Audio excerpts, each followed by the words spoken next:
we are at the conclusion of our trip to Tanzania and Zanzibar, and overall, a fantastic trip. It was wonderful, exciting, and full of adventure. And I learned a lot about being in this country.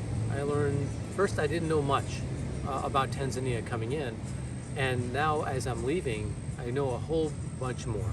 First, has an incredible selection and diversity of wildlife, beyond anything I could have expected.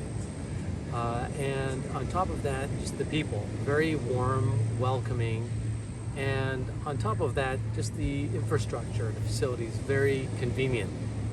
Tanzania, you'll read about the wildlife and you hope that you see it. And when you approach your first elephant or your first zebra, and you're just in awe, and it just gets better after that. But I think what the research won't tell you is how amazing the people here are.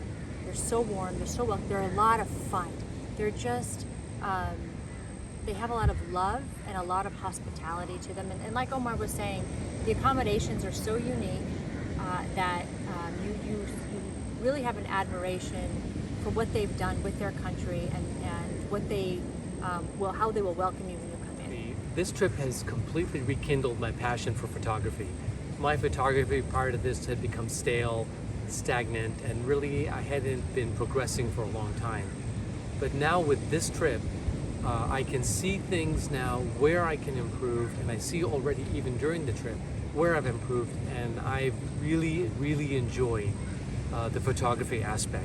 Action photography, wildlife photography, street photography. There are so many opportunities, daytime, nighttime, and it's been so enjoyable without any frustration at all.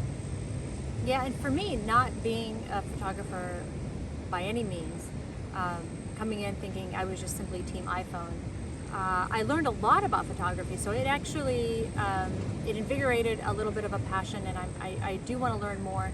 And that's the great thing about this trip, is that if you're a professional, if you're a novice, if you're an iPhone user, you're going to leave this trip with a ton more knowledge of photography, where you're really going to be able to use these tools everywhere you go. In addition to that, working with other photographers on the trip, you see what other people are seeing, and it's inspiring, and it creates new ways of thinking and seeing things. So that was the other aspect that I found really enjoyable.